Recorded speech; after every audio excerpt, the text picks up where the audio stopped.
in high school, at some point, I was sitting bitch in the middle of a fucking lifted Toyota truck, as happened in Lakeside, California, and I had to take a shit, something fierce. We were driving over to this guy Chad's house because his parents were going to be away for the weekend, and he had some alcohol over there. So we were going over there, and I get to this guy's house. I had just gnarly molten bowel syndrome, and I get in there, and his parents are still there. They hadn't left yet, so I have to meet everyone. But the very first impression they all had of me is me rushing into their bathroom and then proceeding to do the fucking Dumb and Dumber maneuver, make their whole place reek. So anyway, they leave. We start drinking, which we shouldn't have been doing, but we did anyway. And Chad, who was the host, got drunker than everyone first, and immediately after declaring that he was so drunk he didn't even know he was drunk, he passed out.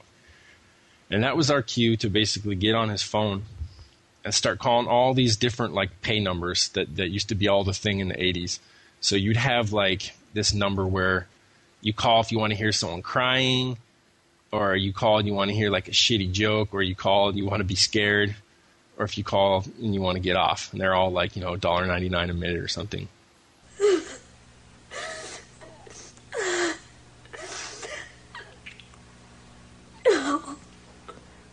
What makes people all over America break down and cry like this? Call 1-900-740-3500 and hear it for yourself. $2 per minute. If you're under 18, ask your parents before you call. 1-900-740-3500. So when you call the crying line, is it just that they're like, ha ha, we got your money, bitch? No, it's serious business. They just sit there and cry. And, it's the usual, too. I mean, after we did a couple of those are just pre-recorded. And then, the sex line, of course, I mean, it's ridiculous because they do anything they can to keep you on the phone to prolong the foreplay. So it's the most frustrating thing where, on the caller's end, you want to get off as fast as possible to save your green. And, of course, on their end, typical Mars and Venus scenario, they want as much foreplay as possible to take all your green. So I don't know how much money we ended up taking from Chad in the first place. But the moral of the story is that a lot's changed since then. I mean, this is all pre-internet era shit where now the internet taught us to want everything, expect every form of entertainment imaginable entirely for free. Yep. And yet at the time, 15 years ago, there was so fucking little to do in the world that you would pay money to hear someone cry or tell you a joke on the phone. And this pretty much in that crying phone call, were those people that were crying that we were watching? Were those the people we were calling, or were those callers? I didn't get it. No, those are the people you call. When you just want to hear someone crying, you call that number. Fuck. Is that number still up? We get them on the show? So it's now, this is part of the point. Now in the internet age, you can click any YouTube link and see someone in just pretty much the lowest point in their life, just crying and having a hard time of it. But back then, you'd have to pay for that. But I'm going to call bullshit on that because the commercial's what makes these people cry? It's a mystery thing. They want you to call and find out what's making them cry. They're going to tell you, they're going to tell you the saddest fucking story you ever heard. But you call and it's people crying? That doesn't even make sense. Don't we all have enough problems of our own? Why don't you call the number right now and see if it's still in operation? That was a great idea. I need to call my mom and see if it's okay first. So the whole point of all this is this first topic, we're going to take a look at all of us were born, we came of age before the internet was widespread or even in existence for some of us, and if not all of us. And just kind of basing this discussion on a book that came out late last year, which I recently read. It's called Born Digital, and it's understanding the first generation of digital natives. The reason I got it in the first place is because I've sort of always been thinking about just how differently my childhood would have been had I grown up with all the things that you have today. And so I sort of want to get into that later. But the book itself, I can't particularly recommend. It was written by two lawyers, and it reads pretty much as though it were written by a couple of lawyers. So just really, really wooden prose. And they survey most of the general features that I think gives us a jumping off point in many directions to talk about some of the specific changes that the internet's introduced into our lives. But they fail again and again to provide any sort of examples or any sort of hooks to give some like material substance to what it is they're discussing. So on that note, I would like to talk about that with you guys. Actually, one other thing I wanted to say about it is that just for the overview, is it just for me, anytime you're reading a book, you tend to assume that it's got to be well researched, it's been vetted. It's almost when a book's been published by a major publisher, it's almost the equivalent of scientific research undergoing peer review. You just assume that factual errors aren't going to make it in, and you sort of take that for granted. But then reading this book, I got to this awesome line that said many of the popular games sold today, including Soldier of Fortune, Doom, Mortal Kombat, Gunman Chronicles, Wolfenstein 3D, Duke Nukem 3D, and BioShock, involve super realistic scenes of violence and feature massively aggressive actions. But it was like, okay, so again, this book is published, first run publishing, late last year. And the fact that he's talking about the popular games sold today, like Gunman Chronicles, which was like a fucking, came out around the time of Half-Life 1 and was anything but popular, really made me stop and think, okay, if they got this so wrong and no one even thought twice about it, is this saying that just the copy desks and the editing staff at these major publishers are just, this is their one significant blind spot? Wow. Or is everything else in here this fucked up? Well, Sean, you worked in publishing. Yeah, what I was going to say is that, if you look at James Fry and the whole controversy over A Million Little Pieces, right, and there have been a number of memoirs that have since been exposed. The most recent one, the name is escaping me right now, but was the story of this Holocaust survivor. And at least in this case, it turned out he was a Holocaust survivor, but he had this whole story about how there was a girl who would meet him by the fence at the concentration camp on the other side, and it was a really heartwarming story. And then it turned out they met later on and realized that each one was the other that they had known in their childhood, and they got married. Well, it turned out that he made that up. He had been. He didn't make up the existence of the woman. In fact, that was his real wife. It was his real wife, but that whole story was fictionalized. And what it turns out is, especially these days, as there are sort of more and more cutbacks, is the accuracy, the factual accuracy of the book is the responsibility of the author, not the publisher. These books are not fact checked. That's a practice of magazines, and a lot of magazines are, eliminating their fact-checking departments in the cutbacks that we're seeing right now.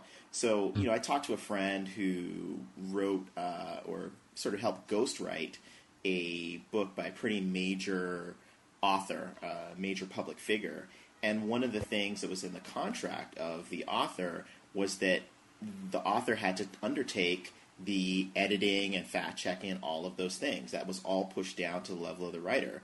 So, I think you're right, and it would certainly encourage people, anyone who's listening to this, be more skeptical of the stuff you read in books, because it really does depend on the author. Which is an interesting point, considering that one of the chapters in the book Born Digital is about the quality of concerns with the quality of information now that everything is moving online, and for those very same reasons. But it's kind of ironic and sadly so. So one of the first things I want to talk about is privacy. When I said they do a good job of giving you a bare bones overview, they will point out that now, an average child when you're growing up is, from the moment you're born, you're going to have a number of medical records that you wouldn't necessarily have had years and years ago, but you're going to have images of your birth, perhaps, grossly, videos of you coming out the pussy all over Facebook, all over, MySpace and all this stuff. And then so, as you imagine all this stuff that accumulates through your life, so they outline all these places where another bit of information is added to your digital dossier. But what they're not saying, and pretty much I think for me the way to summarize it is, imagine when this generation comes of age and produces presidential candidates. And imagine how, that really brings it home for me. And when you think about, what they're going to dig up, they're going to know that, this candidate searched donkey fucking when he was, 12 years old on Google. He, did this, that, and the other thing on all these sites. So what I want to talk about there for you guys is, I mean, is that a concern to you? Do you sort of just blithely go along on your internet lives, putting information about yourself out there? Do you police it carefully? And then, questions we don't have to answer right now, but coming right after that would be about the extent to which you sort of bare yourself. How do you decide how much of yourself to expose to the world, and how much do you keep private? I always put in Ryan Scott's name, so side I'm on. So. Again and again, you log into Google as Ryan Scott, so that all searches come back to him. Exactly. Okay. It just depends on whether. For me, it just depends on whether or not I'm talking to Sean Elliott online in some fucking podcast thing, whether or not I'm going to say something embarrassing about myself. But I figured that, like, in the future, everyone's going to have their most disgusting laundry completely accessible to the public. So it's not even going to matter anymore. Like, you're saying, like, a presidential candidate is going to be attacked for all his internet searches. It's like, please, everyone is going to have their shit out there. Everyone will have their shit out there, but it's just not necessarily the case that people are looking into it with the good degree of scrutiny that you'd get if you're a candidate, So, is that part of it? Do we I think a lot of people kind of assume that. They say, well, who am I? Who cares if I put this out there? Because no one who of any significance is going to find it. It's not like an employer who's in a pre-interview process is going to look through and see what my footprint on the internet's like.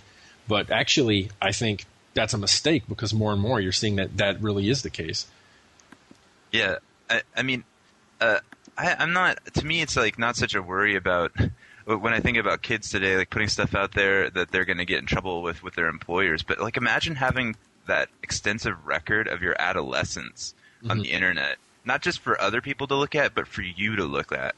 Like, if I could go back and look at a lot of the stuff that I was doing when I was like 12 years old, and like pictures of myself and my friends, it would be a really depressing thing. Like, I feel really bad for people who have to face down their middle school years documented, in digital life.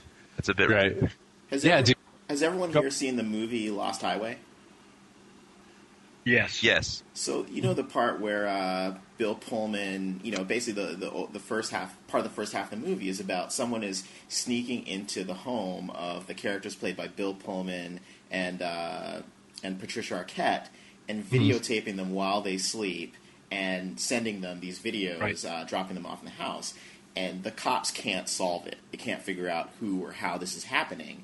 And so at the end of the cops basically kind of throw up their hands and say, well, they're not doing anything to you. Like, why is this concerning you so much?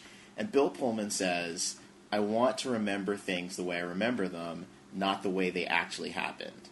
Mm-hmm. And as someone who's not a super nostalgic person about events, I'm a bit sentimental about people, like friends that I still keep in my life, but I generally don't sort of, go back down memory lane. It's always weird to me. Like, when I was clearing out my office, I found, from like my entries from like aborted attempts to keep a journal, or poems that I'd written to a girlfriend, stuff like that. And I chucked all that. I mean, I looked at it, and it was so weird. Some of it brought me back to exactly where I was in that moment. Other stuff was like, I can't believe I was that guy.